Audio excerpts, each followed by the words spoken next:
15 de octubre tenemos una charla con un invitado, que es el profesor Ramón Ortega. La metodología es igual, nos reunimos en el 115 de 2 a 3 o de 2 a 3 y media, que es la manera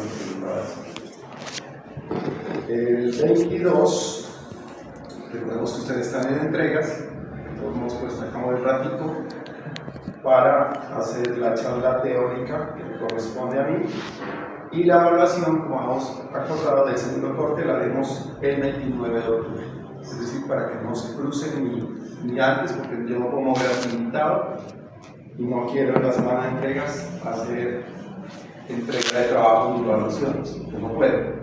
Entonces la única salida sería el 29 de octubre, ¿vale? Para que tengan presente las fechas. La clase de hoy va a ser muy importante en la medida en que nos va a ilustrar los pasos y procedimientos para deducir el tema.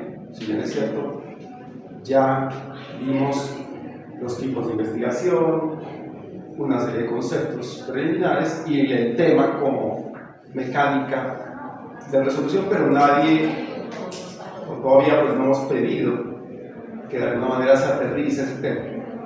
Con lo de hoy, que es la delimitación, la definición de ese problema y demás, y como hacen implementaciones, creo que les empezará a quedar claro.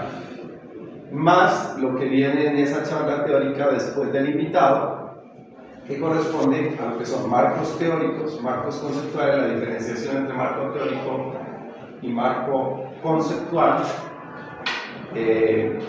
Estaremos viendo ahí marcos históricos, marcos referenciales, antecedentes y demás.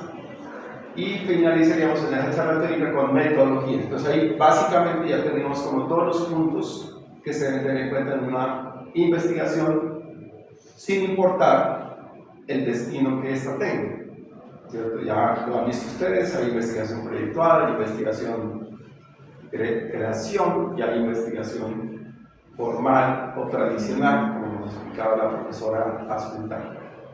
Entonces, con todos los insumos teóricos puestos en escena, ya nos tocaría, después de ese segundo corte, que será un trabajito justamente para ir definiendo esto, y por eso es importante hoy, porque con el ejemplo final es más o menos lo que tendremos que entregar como idea para ese segundo corte evaluativo, y nos quedaría el tercer corte únicamente para hacer un protocolo que simplemente, que es el que piden acá en la BIPI, o parecido, está adaptado, bajo el profesor Mesías, ahí haremos algunos ajustes dependiendo del enfoque que usted va a dar, para dejar registrado como propuesta ya final del curso, que será en, qué sé yo, el 20 y pico de noviembre, ¿cierto? Acuérdense que ustedes talleres se entregan el 1, 2 y 3 de diciembre, entonces quiere decir que una semana antes estaríamos terminando las teóricas. Entonces, en ese sentido, en esa semana del 20 y pico de noviembre estaríamos entregando ese protocolo, ¿cierto? Para dejarlo formalizado y que quede allá, lo vamos a registrar y lo vamos a imprimir para que quede con una base de datos en el programa, para que cuando ustedes accedan a sus postulaciones como estudiantes de trabajo de grado, pues el profesor, en la modalidad que ustedes escojan, por lo menos tenga una intención básica de cuáles son sus inquietudes e ideas de cómo van a resolver ese trabajo de grado. Como les decía el primer día de clases, el gran problema es que uno se enfrenta, recibe a los muchachos en trabajo de grado y uno les dice, bueno muchachos, ¿qué quieren hacer? Y empiezan a mirarse para el techo porque no hay cómo definir esa estrategia de qué es lo que quiero abordar. Por eso la estamos haciendo con tiempo, para que usted vaya decantando. Igual, vamos a ver, por ejemplo, si me voy a ir por parametricismo, pues voy apuntando a la investigación relacionada con el parametricismo, es decir, eso no tiene problema, ¿cierto? Si voy a hacer una proyectual también, si me interesa es, ejemplo, la arquitectura hospitalaria, pues voy indagando sobre eso, y así sucesivamente. Es decir, lo importante de esto es no llegar con las manos vacías cuando lleguemos a postularnos para la asignatura oficial del trabajo de grado en cualquiera de las modalidades. Es que yo voy a hacer pasantía, profesor, acuérdense que esa no se oferta siempre. Segundo, antes se asignaban a dedo. Usted traía, hablaba, un jefe de algún lugar venía y le pedía que lo recibiera y se establecía un plan de trabajo y salía el pelado con pasantía. Pero ¿qué pasa con eso? Que muchas veces ya en la práctica lo ponían a servir tintos al muchacho, entonces no servía, ¿cierto?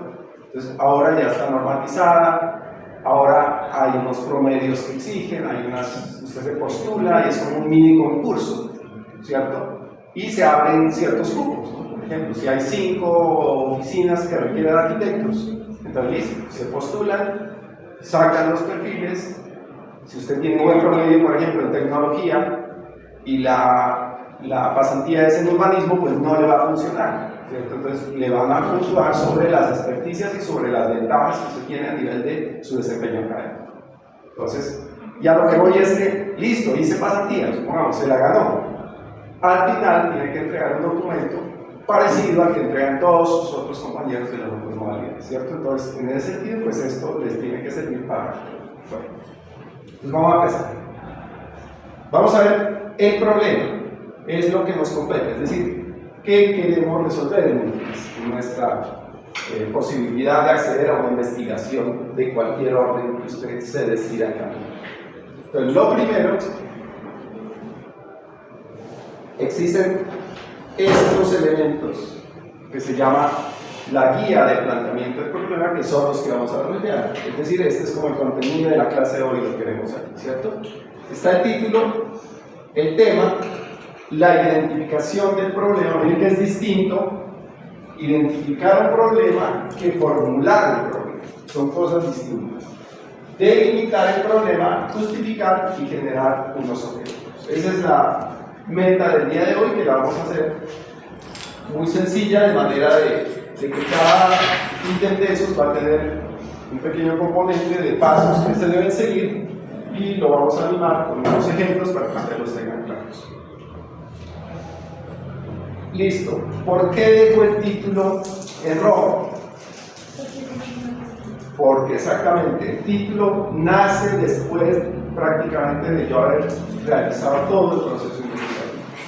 Que uno tiene, por supuesto, un título tentativo, ¿cierto? Entonces ese lo va cubriendo, digamos, ¿cierto? Y al final recurre ya a aplicarlo, si así se considera. ¿Qué es el título? Primero, y ahí las palabras que marco en rojo son como las palabras clave del contenido, ¿cierto? Básicamente el título en una investigación nos permite establecer una hoja de ruta, como que es el abrebocas del tema que yo voy a trabajar, ¿cierto? Ahí, con las palabras que yo estoy enunciando en ese título, me permite como fácilmente entender a qué me voy a enfrentar. Por eso tiene que ser conciso, claro, que comunique una idea principal. A veces nos encontramos nosotros como evaluadores, porque hay un dicho muy claro acá en la academia, que dice confunde y reinarás, ¿no?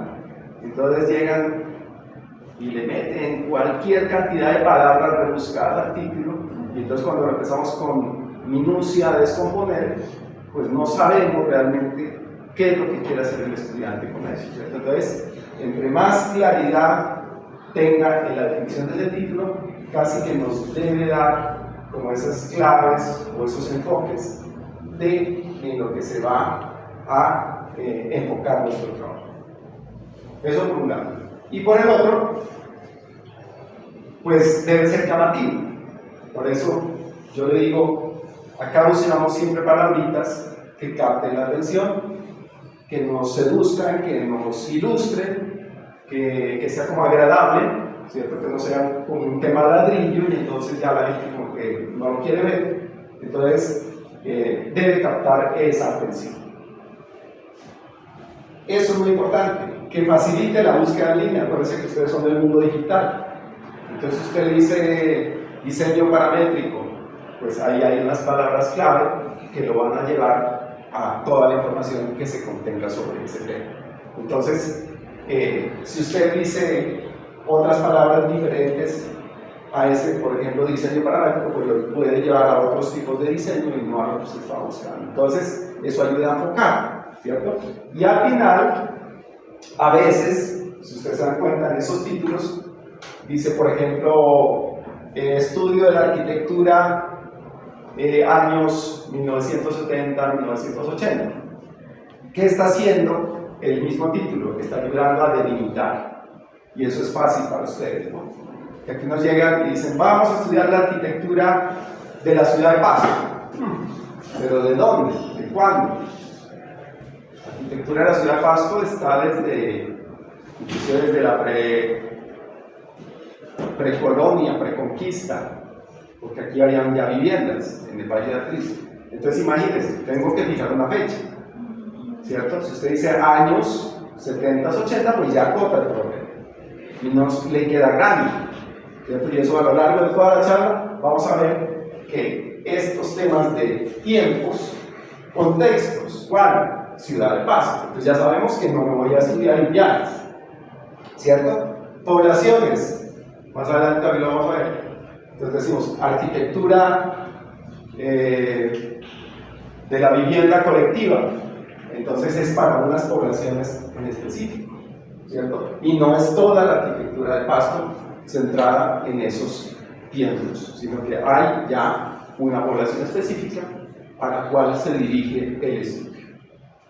Esto es muy importante definir la población, eso más adelante lo vamos a ver, que se llama grupos etarios, ¿cierto? A veces ustedes se pueden hacer investigaciones y manejan unos usuarios generales, entonces no importa que el estudio sea para viejitos, para niños, para jóvenes, pues se les vuelve más complejo. Pero si usted logra acotar también esos grupos de población, pues es más fácil conseguir los datos. Bueno, para generar esos títulos, pues ustedes tienen muchas herramientas. Yo les recomiendo esta página, que se llama Immersive Education. Básicamente permite encontrar lo que quiera en distintos, es muy ilustrativa porque está con un título, por ejemplo, si usted quiere arquitectura sostenible, listo, se mete por ese capítulo y le empieza a botar distintas investigaciones que están en ese rango de clasificación. Si quiere tecnología, igual, entonces le va botando tesis o posibilidades de estudio en ese rango de actuación. Entonces me parece que es importante que ustedes la visiten, pues para que se nutran, ¿cierto?, de que existen una serie de posibilidades que nos permiten empezar como a explorar qué es lo que yo quiero, por lo que voy seguramente a ejecutar el próximo año. Bueno, el tema no voy a tener en este, porque en esto ya hablamos una clase entera sobre qué es un tema de investigación. Simplemente es una área general de interés, es decir, lo que nos motiva a nosotros para hacer una indagación sobre un problema específico. Este tiene unas características que nos da una dirección a partir de unas preguntas normales que uno se hace, y ahora vamos a mirar cómo se ejecutan, una posible metodología y unos límites, que cuando hablamos de límites, pues es lo que estamos hablando hace un momento, de la delimitación del tema. Bueno, aquí vamos a ver unos ejemplos. Por ejemplo, si mi tema central es historia, teoría y patrimonio, miren que ahí caben muchas posibilidades. Entonces alguien dice, no, a mí me interesa ese tema. Entonces, listo.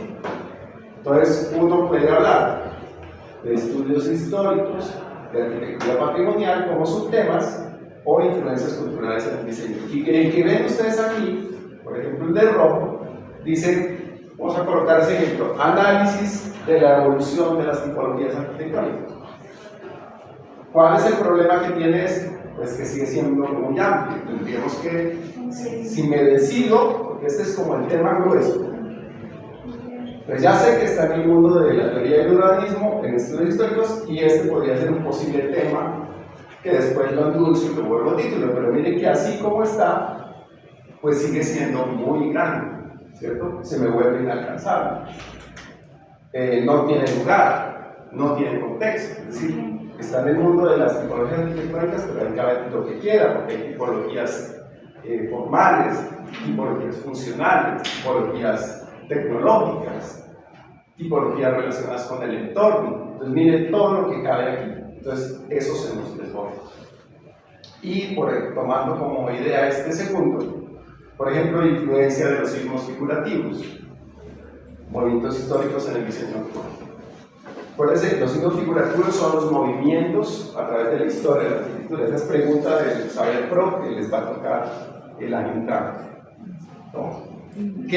Son los sismos figurativos. Entonces ahí entra el modernismo. Entonces a veces piensan que hablan de arquitectura moderna y es la de... Entonces, ¿qué es arquitectura moderna? Les preguntan y dicen, sí, la actual. No, la arquitectura moderna fue un movimiento que ocurrió en los años 1930, ¿cierto? Ahora se habla de arquitectura contemporánea, sino que a veces no sabemos manejar los términos. O les preguntan qué es el brutalismo, por eso se llaman ismos, porque todas tenían mismo, modernismo, neoplasticismo, neoclasicismo, ¿cierto? Por eso se llaman ismos figurativos. No se asusten con la palabra. Ismos es porque el terminal del movimiento, ya cubismo, etc. Entonces, por eso se llaman ismos figurativos, ¿no? Bueno, para no meterme en otros temas. Entonces, a lo que voy es que allí hay una serie de condiciones donde yo podría estudiar. Bueno, en patrimonial, por ejemplo, proyectos de restauración integral de edificación histórica, sin intereses aquí, que este puede ser técnico e histórico también. Modos de inserción de arquitectura patrimonial y arquitectura contemporánea, que este es un tema bien interesante. Entonces, mire, si usted empieza a precisar cosas, lo va acotando y le va dando ideas. Y yo siempre, cuando estoy haciendo este tipo de exploraciones, ahorita lo vamos a ver, nos vamos como al mundo de qué hay sobre esto en Internet, que es la ventaja que ustedes tienen, ¿cierto? Entonces, ejemplo, tipología. Este era el análisis de la evolución de tipologías arquitectónicas. Esas serían formales, ¿cierto? Si yo podría escoger un estudio de caso, un edificio X, usted se lo busca, donde se encuentren distintas posibilidades de estudio. Entonces, miren que es importante que al llevarme ya a esta información yo puedo aclarar mi mente y decir, sí, por ahí puedo estudiar ese edificio en función de tipologías. Y aquí puedo ir acotando. Entonces ya no solo son arquitectónicas, sino pueden ser formales, porque esto tiene una forma. Hay unas formas en L, otras formas en Y, otras formas en C, etc. Y esos ensambles yo podría estudiarlos y sería ya hay una investigación de carácter formal y lo acoto en un edificio concreto. Entonces, si pusiéramos darle título a esto, a este tema, pues sería análisis de las tipologías formales en la arquitectura del edificio SAP 32 de Lima, Perú, ¿cierto? O en la arquitectura de la oficina BIG de Virgin Engels, por ejemplo, que es más o menos eso. Entonces, ya, usted lo acota, le pone elemento y no tiene que irse a buscar tipologías ni a Francia, ni a Europa, ni a otro lado, porque ya la tiene en un edificio concreto. Entonces, miren cómo un ejercicio yo soy capaz de una cosa general empezar a acotar para que se me vuelva alcanzable, ¿cierto? Eso es bien importante. Aquí están los sismos que yo se los puedo resumir, están por fechas. Todos. Hay unos que no tienen el ismo, pero están aquí, el brutalismo, contextualismo, informalismo, etc. Ahí están, ¿ciertos? Sobre ciertos años. Y faltan algunas, ¿no? Yo solo hice un reconocimiento de esos y ya. Entonces, volviendo a los ejemplos de temas.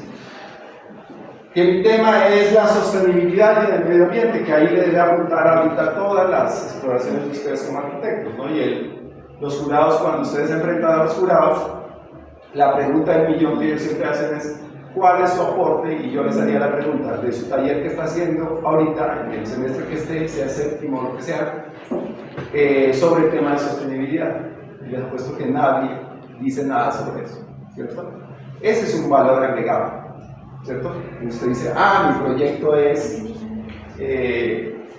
autosostenible, genera su propia energía, genera la menor huella de carbono, cosas de esos, ustedes están más o menos informados, y eso ¿dónde va a redundar? Pues en la escogencia de los materiales, en las orientaciones del edificio, en el uso de esas tecnologías, y entonces ahí sí empezamos a hablar de cómo aplico algunos elementos a mi producto, ¿cierto? Entonces, aquí tenemos algunos, mire, por ejemplo, construcción ecológica, investigación sobre materiales de bajo impacto como el bambú o plásticos reciclados. Aquí una niña hizo una vez, hace muchos años, una tesis con hacer ladrillos con bolsas de plástico. Otra hizo hacer también ladrillos tipo Lego, que eso ya ustedes están viendo ahorita en internet, pero en la época que ya lo propuso, ¿no? Con los desperdicios de la llanta de carros. Entonces se molía y eso salía, ¿cierto? En la vida real, parecido a esto, hay en el Putumayo, unas niñas de la Universidad Javeriana hicieron unos ladrillos con las cajas Tetra Pak, pero no es coger la cajita, sino que no, le hacen un proceso nuevamente de molido, porque uno se imagina es que voy a coger la cajita y con eso hago muros, ¿no? ¿Cierto? O la cojo como Legos, no, es coger el material, que acuérdense que esas cajas Tetra Pak tienen un foil metálico, tienen una serie de elementos, unos cartones especiales, unos aislantes para que se conserven los productos normalmente de leche, que se empacan en esos Tetra Pak. Y entonces mire que ahí sale alguna cosa, y estoy en el ámbito de lo sostenible, pero también de lo tecnológico. Entonces mire que no puedo tocar dos mundos. Bueno, aquí coloco uno que lo vamos a ejemplarizar, por ejemplo, proyectos de arquitectura fracasados, estudios de caso. Entonces, ejemplo, está en Londres, le dicen el walkie-talkie. El walkie-talkie es ese aparato que se usaba antes para hablar, que lo usan los celadores todavía para comunicarse entre ellos. O la lupa gigante, ¿cierto? Es un proyecto fracasado, entonces usted lo monta y lo puede analizar. ¿Y por qué es fracasado? Porque la convección que hizo el arquitecto, es decir, de volverlo cóncavo, que parece cóncavo y convexo, ¿no? de haber esa concavidad de la fachada, pues sí, muy bonito y todo lo que sea, pues el sol hace este proceso y termina haciendo esto. Y en YouTube usted encuentra, los londinenses ponen un huevo aquí y se frita solito en el piso, ¿cierto? Por la refracción que hace el sol sobre el edificio. Es un proyecto fracasado, entonces usted podría estudiarlo y ahí viene un ámbito de estudio.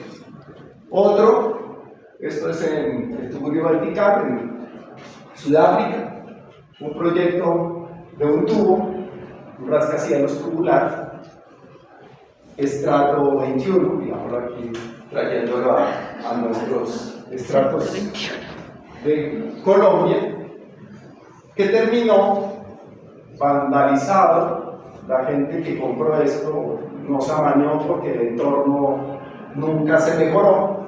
Y entonces, ¿qué pasó? Las multitudes de bajos ingresos que vivían alrededor del edificio lo invadieron, y entonces la gente se empezó a unir con la inseguridad y como tenían dinero, lo dejaron abandonado, no les importó perder eso. Pero la gente que entró a vivir ahí lo tumorizaron, no lo mantuvieron. Entonces, en la narración que hacen de este edificio es que 5 pisos de basura encontraron en el tubo ese central, porque la gente de los apartamentos que invadieron simplemente lo tomaron como un basurero gigante, y por eso se volvió un tuburio estrato 21. Para que se den cuenta que hay posibilidades de cómo un tema yo lo puedo enriquecer, ¿cierto? Y me puede llamar la atención, y ese puede ser una ruta de cambio. Bueno, aquí tengo otros de diseño urbanos. Ustedes acuérdense que aquí en el programa pues hay esas profundizaciones, digamos así, en los talleres, que hay vivienda, equipamiento y diseño urbano, y seguramente alguien puede estar interesado por esta línea y su trabajo lo puede seguir llevando por esa línea. Eso es respetable, no hay problema. Bueno, aquí hay algunos. Por ejemplo, planificación de diseños urbanos en la vida y bienestar de los ciudadanos. Miren que aquí ya empieza a acotarlo, pero también aquí hay que tener cuidado, porque en estas cosas tratamos de arreglar el mundo. Se supone que todo lo que hagamos como arquitectos o arquitectas va a tener implicaciones sobre la vida, ¿cierto? El problema de esto entonces es que esta ya es una tesis o un tema que es interdisciplinario, porque aquí yo tengo que tener sociólogos o antropólogos para poderlo resolver. Entonces, mira, aquí me puedo abordar esto, pero la pregunta que uno les hace a los estudiantes, bueno, ¿usted maneja estos temas? Entonces dicen, no. Entonces, hasta ahí me llega el tema. Entonces, toca volver. Bueno, a ver, este otro dice, análisis y propuestas para mejorar plazas y áreas urbanas integrando funciones comunitarias por medio del diseño flexible. Sí, mire, todo es de las competencias de la arquitectura. Arquitectura educativa inclusiva, ¿sí? O sea, nosotros hacemos arquitectura, hacemos educativa, que nos toca, pues la norma que regula las edificaciones educativas, y el inclusivo, que ahorita es obligatorio de todo lo que usted proponga a nivel de usos y más educativos, pues tiene que ser inclusivo. Bueno, diseño participativo en la vivienda popular en Colombia. Esto tiene mucho potencial hoy en día porque vincula comunidades, ¿cierto? Normalmente, acá tuve la oportunidad de liderar una tesis de unos pelados que se metieron con el diseño participativo, algunas estructuras de cómo hacerlo, no simplemente es ir a la comunidad y hablar con ellos, no, hay que hacer unos talleres y unas estructuras propias del diseño participativo. Se vincula a la comunidad, pero no es para que hagamos lo que la comunidad nos dice, ¿cierto? Si no, pues no tendríamos sentido, seríamos los dibujantes de la comunidad. Es cómo logramos participar con ellos e interactuar para lograr un producto ya del mundo de la arquitectura, pero con las apuestas o necesidades que la gente de esos diseños aporta. Bueno, por ejemplo, siempre lo han visto en internet, por allá los estudiantes lo copian en sus proyectos, pero ya es una cosa que es una rampa, escalera, gradería, tiene esas bondades, ese ejercicio. Hay uno que está igualito, copiado en la Universidad Javeriana en Bogotá, ¿no? Entonces, el que quiere se va por el camino largo de acá, el que quiere se va por el camino corto de la escalera, y el que quiere reposar o quedarse charlando y asoleándose se le queda en la gradería. Entonces tiene una multifunción ese elemento para ser estudiante. Bueno. En tecnología, por ejemplo, diseño paramétrico, este es para ustedes si les interesa, miren, en la prefabricación de vivienda colectiva, por ejemplo. Pues van a hacer el diplomado ya con el profe Chamorro, con el profe Caicedo, y dice, quiero hacer vivienda con parametricismo. Aquí se han hecho diseño urbano, se han hecho cáscaras de módulos para hacer regadas en paraderos de usos en toda la ciudad con diseño paramétrico, etc. Otra, desarrollo de un nuevo material de cemento monocomponente utilizado. Mire que es bien redundante ese tema, ya casi se volvió título, ¿no? Porque ya tiene muchos ingredientes, ¿cierto? Aquí se podría resumir simplemente, es un nuevo material para hacer impresos 3D en arquitectura, básicamente, si lo quisiéramos resumir. Entonces veamos el ejemplo del diseño paramétrico. Mira, aquí está, inclusive aquí está ya la metodología. No voy a hablar hoy de metodología, pero aquí como lo encontré, está, mire, una etapa 1, 2, 3, 4 y 5. En la etapa 1 voy a buscar datos sobre vivienda, voy a hacer seguramente levantamientos con CAD-Mapper, libros, textos, artículos sobre el tema, sobre la vivienda social, conceptos, modelados tridimensionales con Grasshopper, por ejemplo. Mira, aquí ya estoy aplicando parametricismo, y luego trabajo con los algoritmos, ¿cierto? Y genero productos en 3D y CNC para vivienda social parametrizada. Entonces, mire, ahí está la metodología, pero también están los pasos que voy a seguir a partir de un tema que he escogido. Entonces, mire que uno con esto ya puedo irme a internet a buscar cosas que me llaman la atención, y uno es el que le dice al profesor cuando llega. No es que espera a que el profesor le diga por dónde, uno lo que hace es orientarlos, ¿cierto? Pero usted es el que ya con la idea dice, profe, yo quiero esto, entonces uno le va diciendo, no, está muy grande, está muy corto, hay que acotarlo, no tenemos poblaciones, etc. Entonces poco a poco lo vamos acotando para hacer resumen.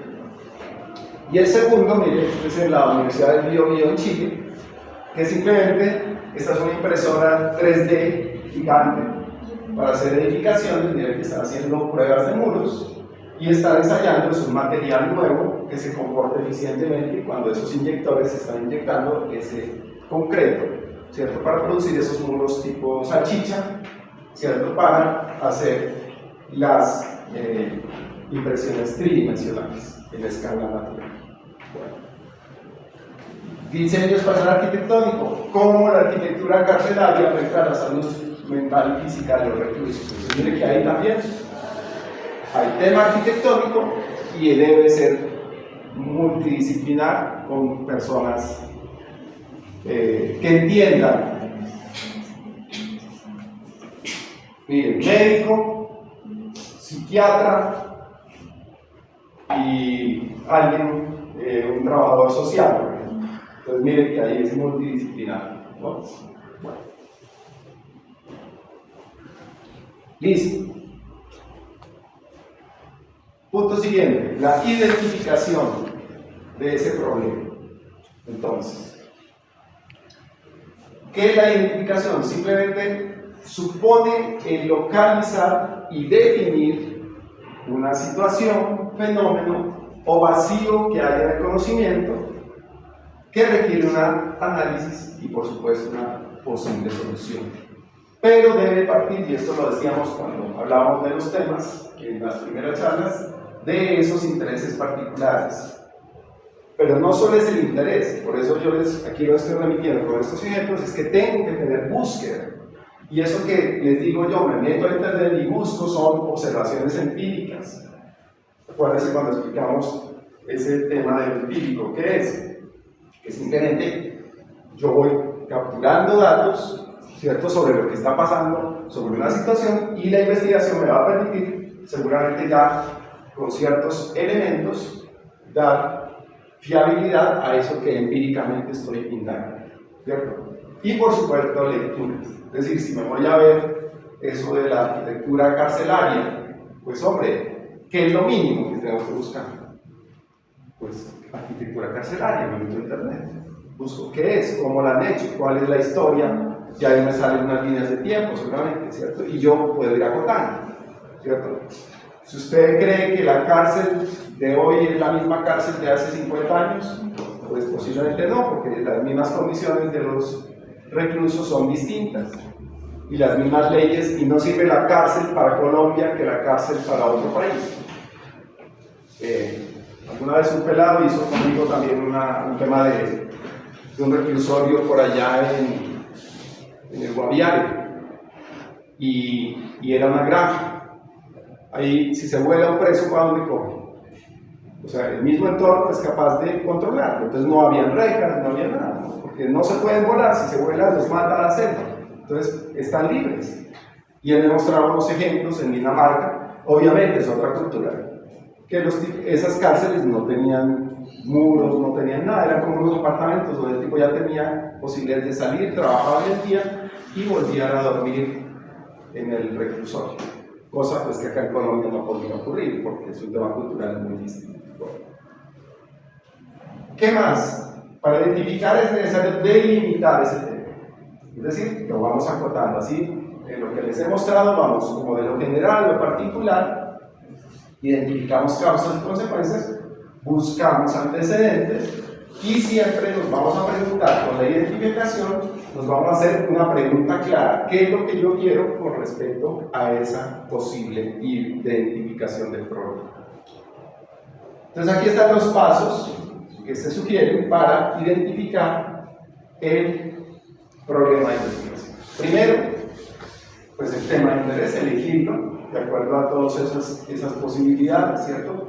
Empezar con un tema que genere curiosidad, voy buscando lecturas posibles de algunas teorías. Lo delimito. ¿Cómo lo delimito?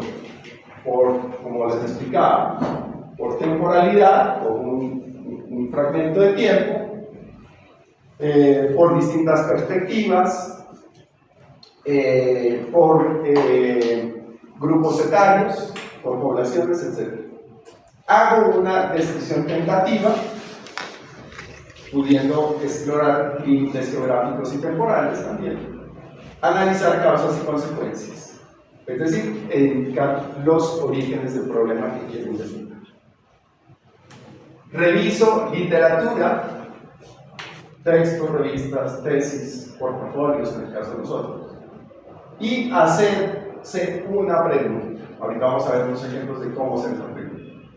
¿Por qué es importante esa pregunta? Porque a partir de los pasos anteriores nos va a servir esa pregunta de guía para desarrollar nuestro proyecto.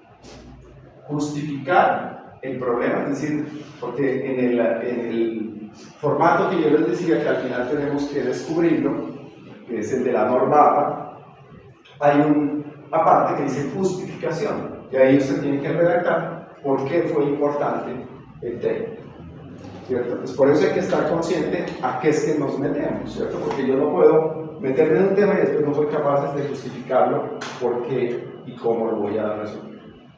Vamos a ver algunos ejemplos de esa identificación. Por ejemplo, problemas de sostenibilidad, alta demanda energética y falta de eficiencia en los edificios residenciales en regiones con climas extremos. Mire que aquí hay un problema totalmente claro y definido. Problemas de demanda energética y falta de eficiencia, y ese lo seguimos haciendo, no nos interesa. Nosotros aquí no lo vivimos mucho porque el clima es relativamente frío, aquí no tenemos problemas de calefacción.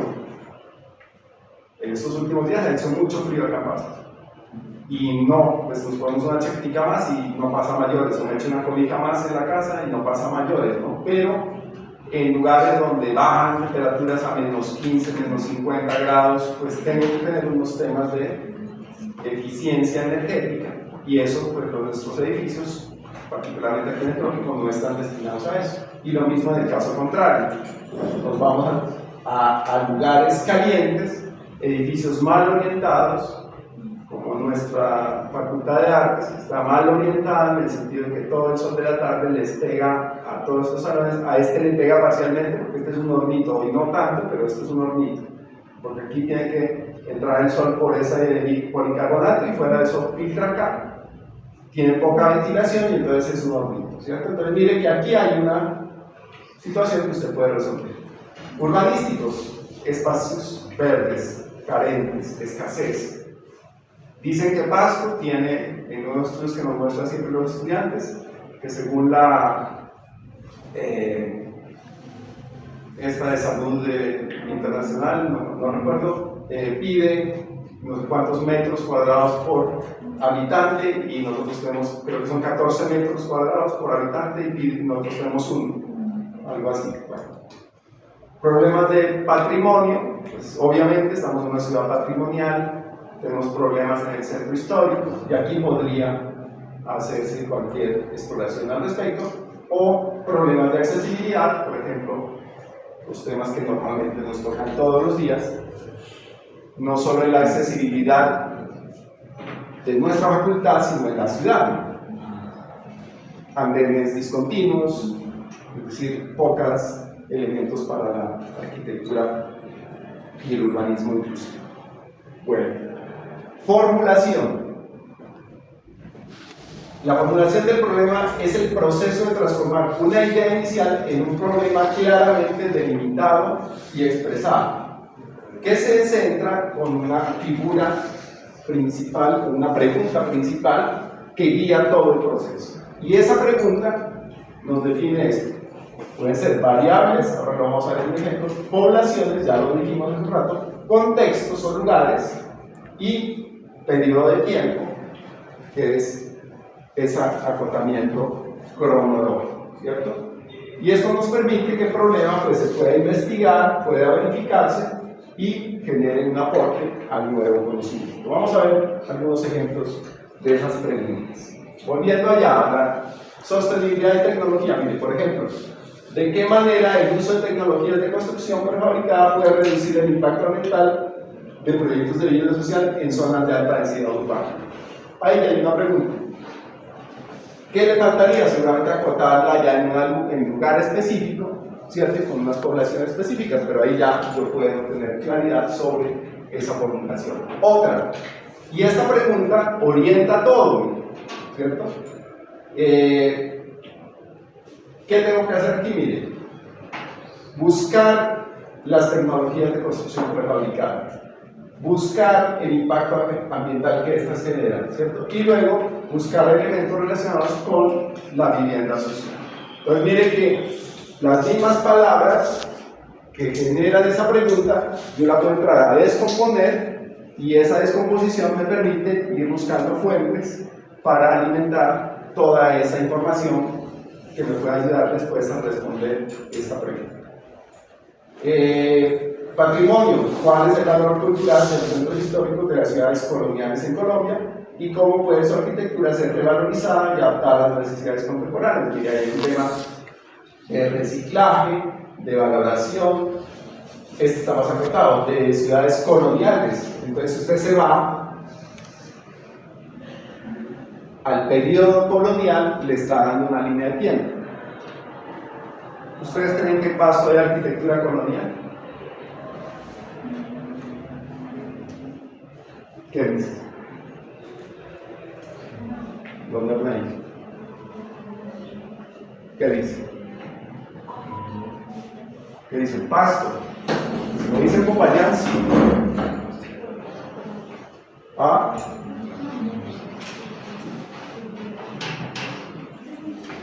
¿Hay o no hay? Ahí, ¿qué tenemos que hacer? Simplemente echarle espejo retrovisor sobre en qué año fue fundada, ¿cierto? Y entonces ver en el registro histórico qué se construyó en la época colonial. Y seguramente no hay nada, porque acuérdense que empezaban a construir y al poco tiempo iban sobre esos cimientos haciendo seguramente otras cosas, ¿no? Pero dicen, no, las iglesitas sí. No, pero es que las iglesitas son republicanas. Acuérdense del periodo, y toda la arquitectura de Pasto en su 90% es republicana. Alguien me decía que de pronto la casita está al lado de Lourdes, la Taminango, esa dicen que puede estar, pero tocaría ver en la documentación histórica si eso pertenece al periodo colonial para dictaminarla como arquitectura colonial. Si no, el grueso de nuestra arquitectura es republicana. Entonces miren, volviendo acá al ejemplo, entonces si son ciudades coloniales en Colombia, me voy a Colombia y me voy al periodo de tiempo. Entonces, si la Colombia fue de 1800, de 1500, no sé qué, a tal, allí acoto y sobre ese lado hago el estudio. Entonces, miren que estoy definiendo unas claridades a partir de esa formulación. ¿Cómo diseñar espacios públicos que promuevan la integración social de comunidades migrantes en zonas metropolitanas de alta polarización social? Entonces, imagínense, tengo que ir a descomponer espacio público, comunidades migrantes, áreas metropolitanas y de alta polarización, ¿cierto? No todas las áreas metropolitanas pueden tener esa condición, entonces tendría que irme a lugares específicos y ahí estoy acotando el tema. Otra, de teoría de historia, cómo influyeron los principios de la arquitectura vernácula en el desarrollo de la arquitectura moderna en la región andina durante el siglo XX. Acuérdense, ¿qué es arquitectura vernácula? ¿Qué es arquitectura vernácula? ¿Qué es arquitectura vernácula? No, corchados ahora. Van a aprender el saber cómo tienen que estudiar. Pues la que surge a partir de las necesidades, como la autóctona de ese lugar, ¿cierto? Sí, o sea, es aquella construida ni siquiera por arquitectos muchas veces, es la que hace el común de la gente, es decir, el campesino hace una arquitectura a su manera, por una serie de instrucciones, digamos, de tipo cultural, que la va replicando, y eso se convierte en una arquitectura propia del lugar, pero sí, es esa, sin arquitectos normalmente, ¿cierto? Entonces, mire que aquí ya, entonces tocaría ir a buscar esa arquitectura vernácula para contrastarla con la arquitectura moderna en particularidades del siglo XX.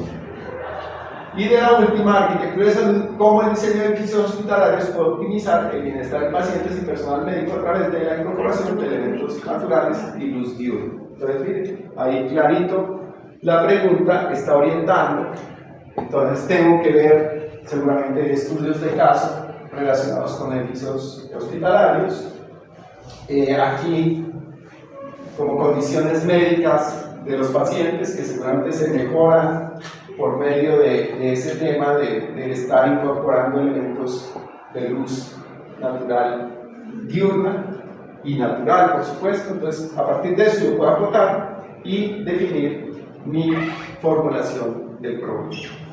Bien, y delimito.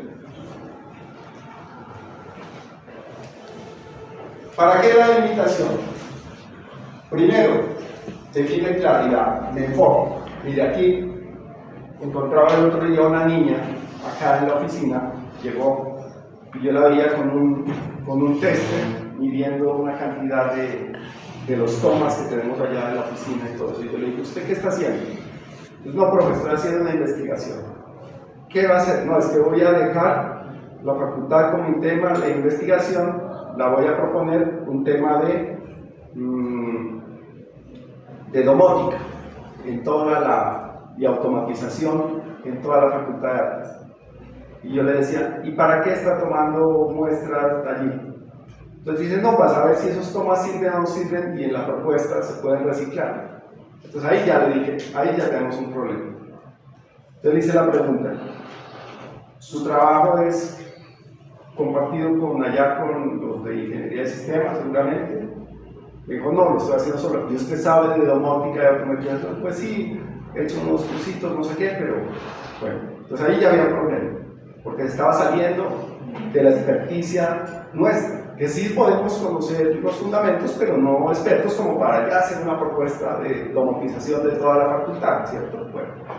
Y dos, yo le decía, el otro problema que tenemos es que un experto en eso no se va a poner a reciclar esas tomitas, no, el tipo coge bandejas nuevas, destruye todo lo que tenga que destruir y tira redes nuevas, si eso quiere garantizar que esa vaina le funcione, ¿cierto? Entonces, mire, estaba desenfocada, o sea, no tenía precisión ni claridad de lo que estaba investigando, ¿cierto?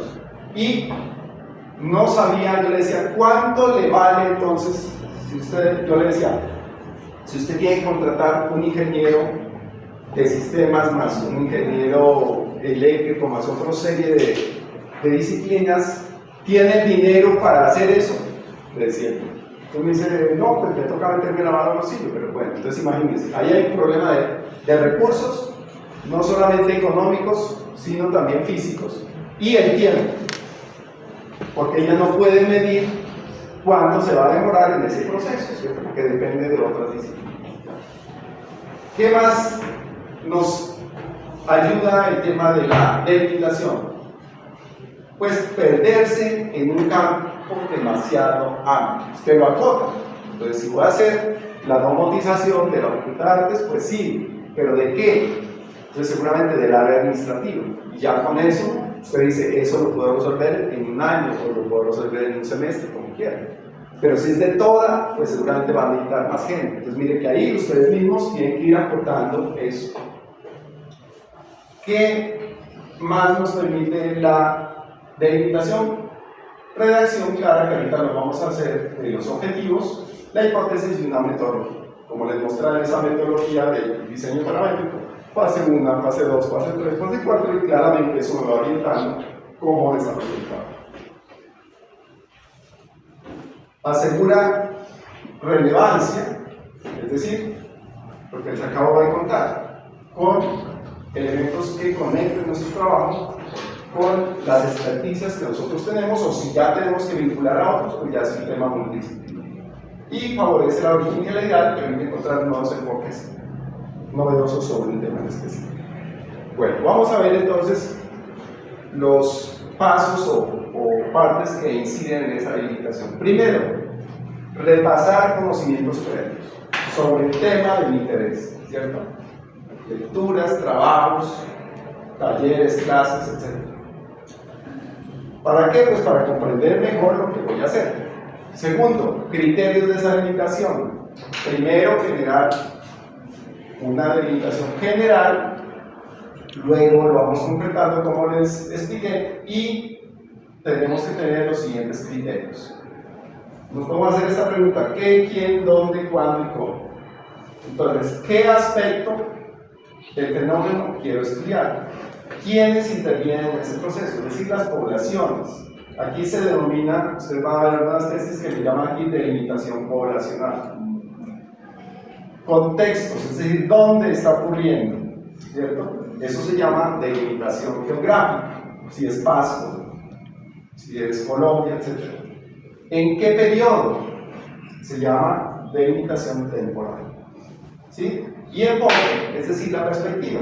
Si la quiero ver, como les explicaba en la de las tipologías, desde el punto de vista formal, pues solo estudio la forma. Si digo, no, voy a estudiar las tipologías, pero desde la parte únicamente funcional, listo, no tengo por qué meterme en lo formal, y eso ocurre mucho, ¿no? A veces cuando, inclusive las exposiciones dicen, háblame de la forma. Sí, yo entro por acá, paso por acá, voy a ir hasta allá, no me está hablando de la forma, me está hablando de la función, ¿sí? Háblame de la tecnología, entonces se meten con otras cosas. Entonces, esa falta de claridad, pues, hace desestimar un enfoque claro. Entonces, el tener esa perspectiva absolutamente clara nos da un enfoque. Bueno, tercero, comprobar la viabilidad. Les contaba también, tal vez en la primera clase, que debe ser realista y alcanzable, ¿cierto?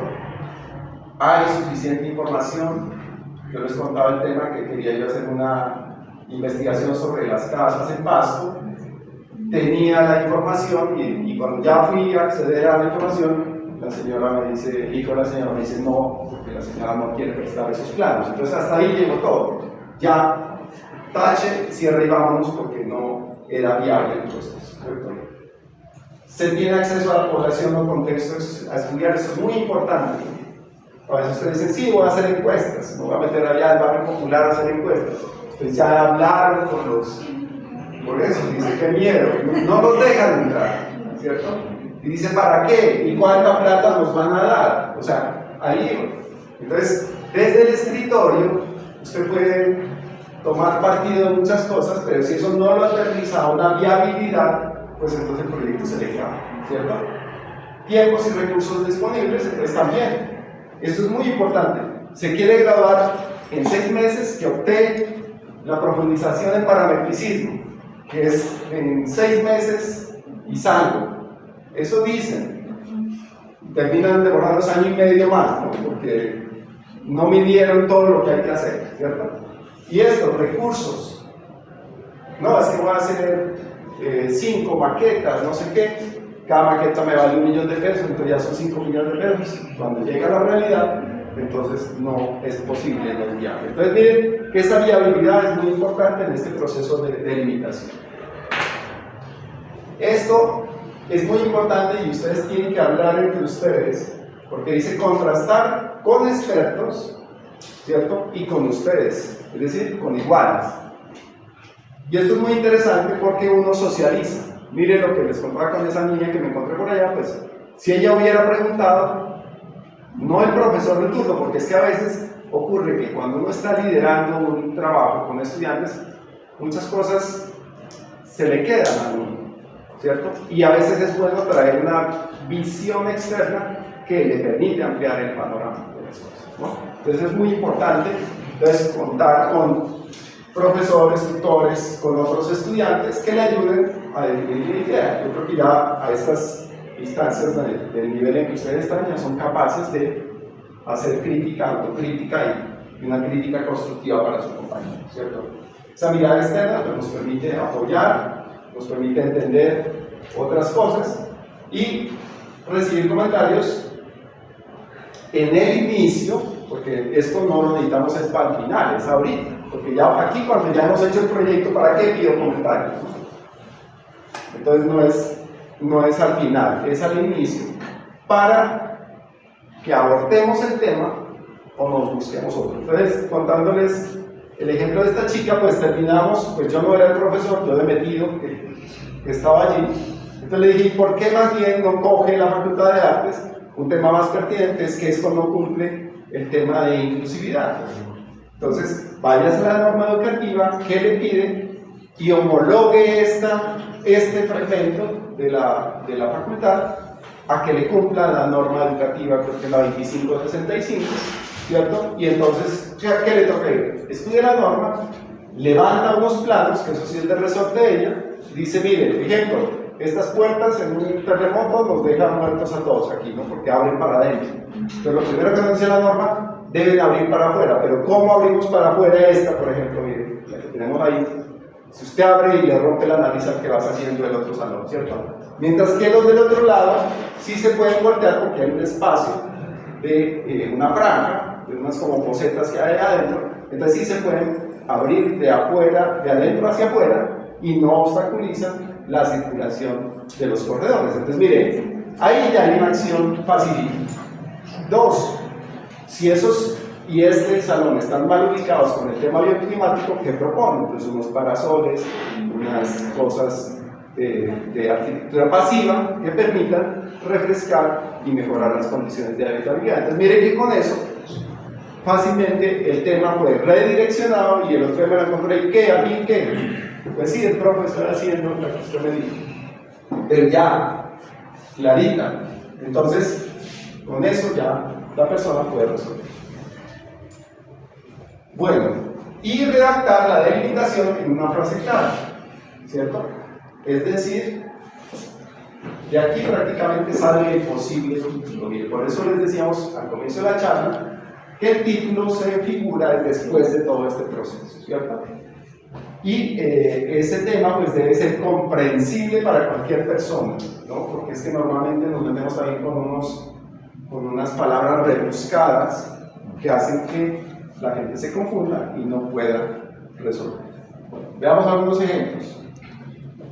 Tema general, edificios públicos. Listo, ya sabemos que el tema general está enfocado en eso.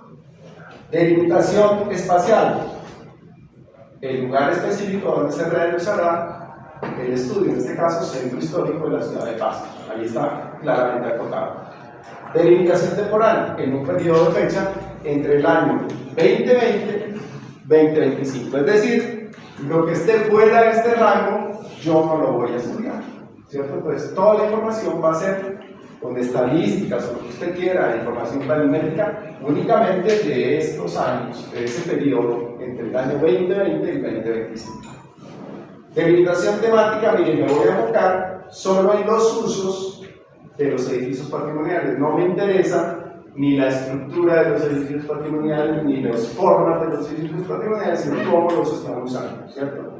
Y la delimitación poblacional o grupos etarios, se llama así, no es etarios, sino etarios.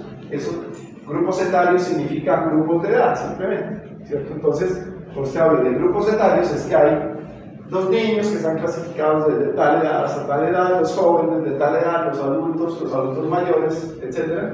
Y ahí va tipificando los usuarios en un periodo de tiempo determinado. Entonces, mire que ahí es muy fácil esa delimitación y normalmente eso pues redunda en el título. Bueno, ya voy finalizando entonces con esta que me parece que es muy importante, que son los objetivos, la redacción de los objetivos. Entonces, primero, son declaraciones claras y concisas de lo que se espera lograr con el trabajo. El objetivo es qué espero lograr con el trabajo y guía todo el proceso. Si el objetivo está mal enfocado, se me va mal. Y aquí, cuando uno lee una tesis, yo ni siquiera veo nada, me voy a los objetivos. Si el objetivo está bien, el general y el específico, me regreso al tema y me regreso al título.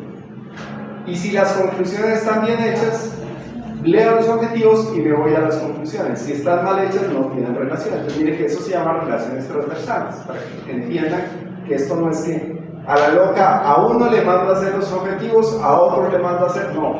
Todo tiene una correlación, digamos, vertical o transversal, de arriba para abajo, entre título, tema, objetivos, conclusiones, por supuesto, delimitaciones y demás. Bueno. ¿Cuántos son? Porque a veces salen 5 objetivos generales, profe. No, es uno solo. Es una meta principal, es decir, a qué me voy a comprometer. Y los específicos, que son metas menores, que oscilan entre 3 y 4, no más. ¿Cierto? Ahí con eso es suficiente para resolver un problema. Bueno, ¿cómo se construyen? Con un verbo infinitivo. ¿Qué es un verbo infinitivo? Para los que están en el partido, ¿qué es un verbo infinitivo? Golear es un verbo infinitivo. Golear. Gritar. Eso es un verbo infinitivo. Todos los que terminan en ar, er, ir, esos son verbos infinitivos. Entonces, cuando escriben ustedes, ¿no? Uno recibe objetivo. Vamos a estar en Chachagüí, eso no. ¿no? No es un objetivo, ¿no? Entonces, primero se redactan en verbo infinitivo.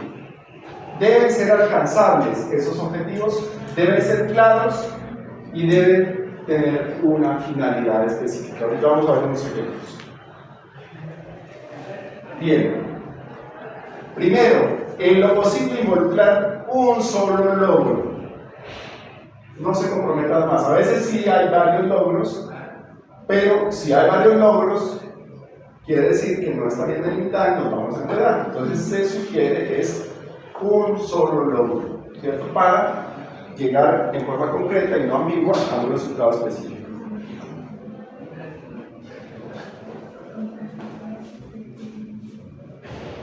Deben ser precisos y los objetivos generales nos orientan todas las posibilidades de referencia de lo que es el trabajo que se va a ejecutar. ¿Qué son los objetivos específicos? Me ayudan a cumplir el objetivo general. Ojo con esto, ¿cierto? Facilitan que lleguemos y cumplamos las distintas etapas con precisión, dictaminado en el objetivo general. Es decir, siempre va a haber una correlación entre el objetivo general y específico. ¿Cómo lo ejemplizo yo esto del objetivo general y específico? ¿Ustedes han visto costos y presupuestos? Creo que sí, o todavía no. ¿Están en eso? Bueno. Acuérdense que ahí les van a explicar una cosa que se llaman ítems de obra. Entonces, el primero, cuando yo voy a hacer una obra, hay un ítem general que dice descapote, y dentro del descapote hay una serie de actividades, ¿no? Luego dice excavaciones, luego fundiciones, y ahí voy bajando hasta obra gris, obra blanca, todo lo que. Al final, el valor total de la obra, ese, digamos, es el objetivo general. Y todos esos ítems son los objetivos específicos, en pocas palabras, para que lo entiendan más. Bueno, aquí hay algunos verbos que se utilizan permanentemente en investigaciones, sea arquitectónicas o no arquitectónicas. Están aquí con las terminaciones ar, et, ir. Entonces, si usted dice, bueno, vamos a, ahí está el orden alfabético, diagnosticar la arquitectura republicana en Pasto. Listo. Entonces, ¿qué es diagnosticar? Voy a buscar qué es diagnosticar, ya que hay unos problemas que son distintos a describir y distintos a diseñar. Entonces, cada palabrita le va dando un rumbo a las decisiones que ustedes están tomando sobre un objetivo. Bueno, ¿cómo se redacta en esa formulita? Entonces, primero va el verbo, añadir, es infinitivo, luego el qué, luego el para qué y mediante el qué. Entonces vamos a ver. El primer infinitivo, pues ya dijimos que es con terminaciones añadir. ¿Qué se va a hacer o lograr? El para qué es el propósito, la razón, y el mediante qué, es decir, el método o las herramientas que me van a permitir alcanzar ese objetivo. Este ejemplo pues lo he colocado muchas veces, el otro día tal vez se los dije, pero no lo habíamos ejemplarizado de esta forma. Pues el problema es posibilidades de viajar a la ciudad de Cali. Una de ellas es que yo me pueda viajar a la ciudad de Cali en bicicleta. Ese sería mi objetivo general. ¿Qué debo hacer para cumplir ese objetivo general? Pues disponer de unos específicos. ¿Cuáles son? Pues conseguir un elemento de 2 ruedas, porque dije en el general que era bicicleta, ¿cierto? Analizar el trayecto entre los puntos de salida y origen, establecer las etapas o periodos, escoger la indumentaria, y ahí podrían salir más, ¿no? Lo que pasa es que si nos dijeron que son 3 o 4, pues entonces nos centramos en eso y no hacemos más, pues porque si no se nos complica el trabajo. Ya en un tema arquitectónico, el problema puede ser este: insuficiencia de espacios verdes y áreas recreativas en el sector 3 de la ciudad de Pasto, lo que afecta la calidad de vida y bienestar de los habitantes. Ahorita hablamos un poquito de esto. Aquí ya tiene estos problemas, pero ahorita lo vamos a ver ahí. Objetivo general: diseñar un plan de intervención urbana integral para la creación de un parque metropolitano que mejore la calidad ambiental y social del sector 3 de la ciudad de Pasto en un plazo de 5 años. Miren todos los compromisos, casi que esto es un contrato que ustedes hacen, ¿no? Entonces miren que todo, aquí estoy colocando en verde lo que sería alcanzable y en rojo lo que no, ¿cierto? Más para un tema como el que ustedes están tratando de resolver en 6 meses o máximo en un año. Plan de intervención urbana integral para la creación de un parque metropolitano, hasta ahí lo podemos hacer en un año. Que mejore la calidad ambiental y social, no, porque necesito entonces un ingeniero ambiental, necesito trabajadores sociales, necesito antropólogos, y en el sector 3 sí está acotado, donde está, y en un plazo de 5 años no, porque yo no sé si ese plan, cuando lo ejecuten, lo puedo resolver en 5 años y se lo puede ir más. Entonces mire que no. Y eso, para que lo entendamos, tiene problemas desde acá, porque mire que hasta aquí va más o menos bien, pero cuando ya le metemos esta última parte, ya la cosa se empieza a enredar desde el problema. Bueno, vamos a ver. Este es tomado de unos trabajos que hicieron acá algunos estudiantes. Y objetivos específicos, entonces sí, analizar el estado de los espacios verdes en el sector 3 de Pasto, sí, investigar patrones de uso y preferencias recreativas, sí, y ojo, mire, a través de encuestas y entrevistas, aquí ya se les abrió el panorama, ¿cierto? Porque es que hacer entrevistas, para que las muestras sean confiables, usted necesita, por decir algo, los expertos dicen tienen que sacar muestras de 500 encuestas para que sea significativo, no las va a hacer, y 500 entrevistas menos, entonces mire que ya se vuelve inalcanzable, ¿cierto? Estudiar parques urbanos exitosos en ciudades con características similares, sí, esto se llama estudios de caso o referentes, que ustedes ya lo han manejado. Proponer un conjunto de estrategias de diseño paisajístico, sí, y evaluar el potencial impacto ecológico, eventualmente, sí. Vamos a ver. Eventualmente. Estas parece que sí las tomamos y estas no, porque se nos vuelven inalcanzables, ¿cierto? Bien. Entonces miren que con eso redondeamos todo el panorama, ¿cierto? Formulamos, identificamos, generamos un tema, generamos seguramente un posible título, delimitamos, generamos unos objetivos especiales, generales y unos específicos. Miren que con eso tienen todas las herramientas para empezar a trabajar.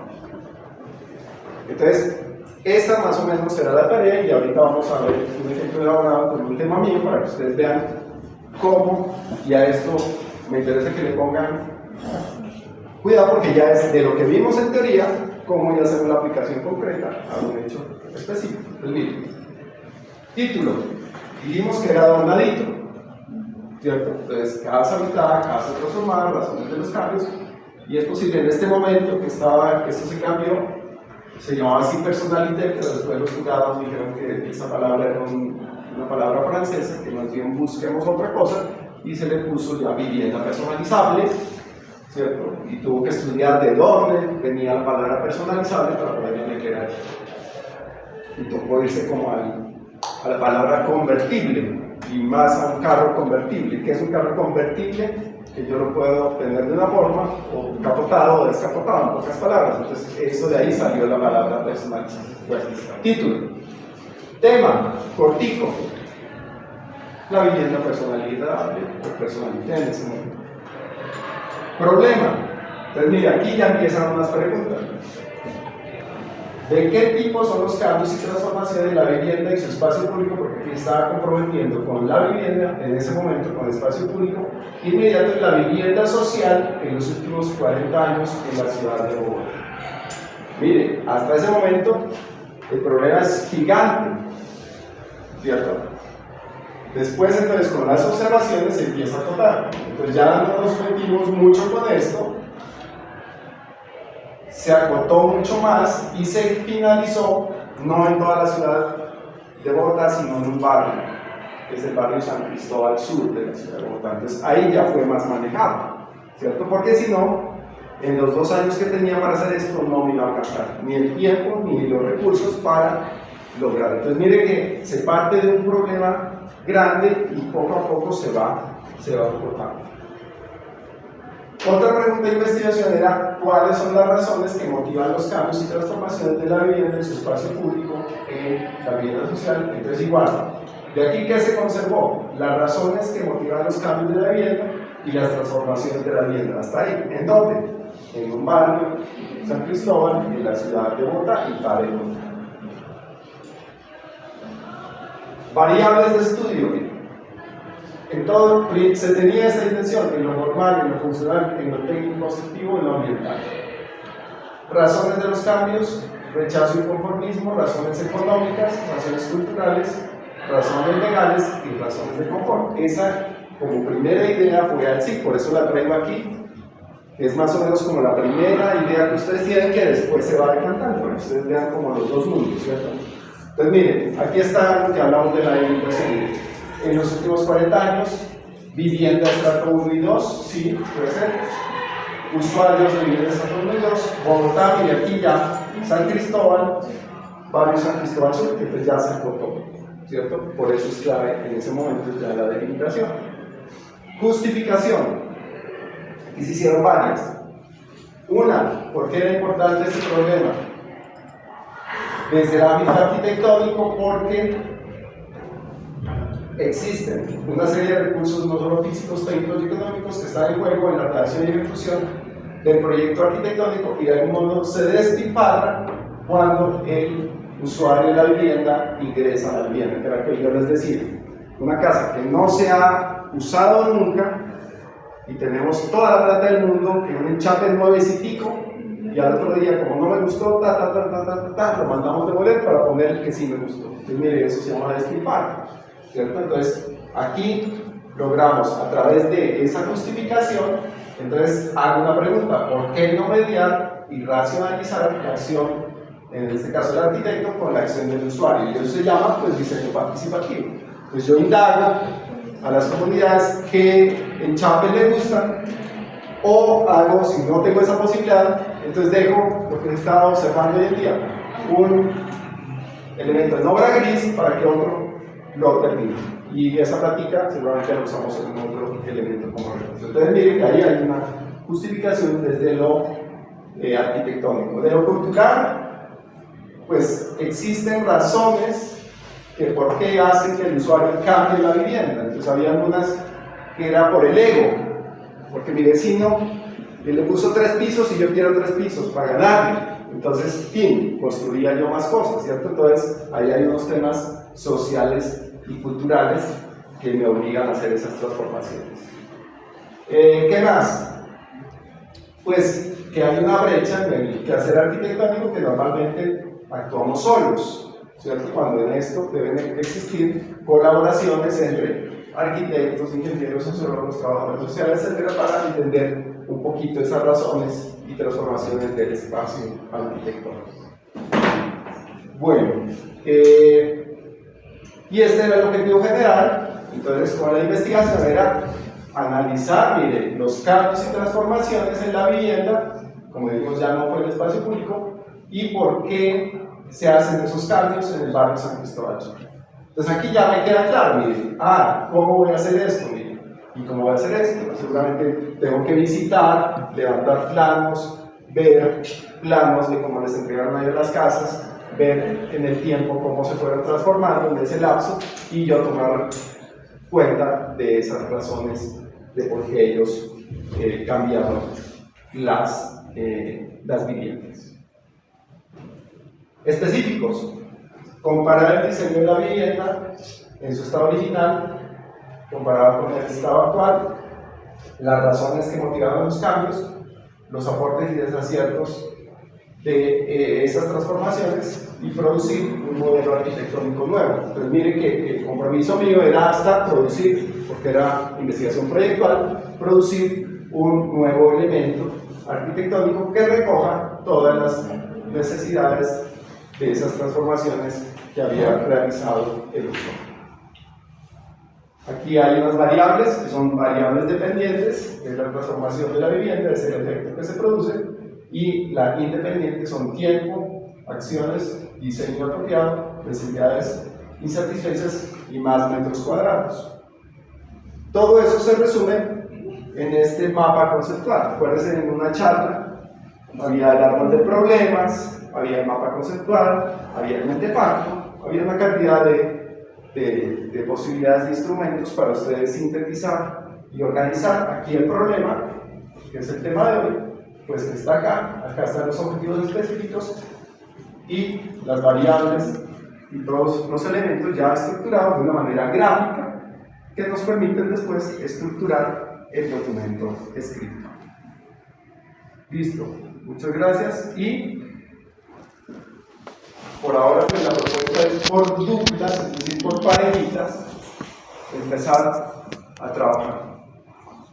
Para ese día de octubre que les dije, que va a ser el corte 2, tenemos que entregar con las diapositivas negras de hoy, más o menos esa estructura, ¿cierto? Con base en todos los temas que vimos hoy, que es un posible título, así esté equivocado, ¿cierto? Un posible tema, unos objetivos, una delimitación, una formulación, siguiendo las indicaciones que se dieron.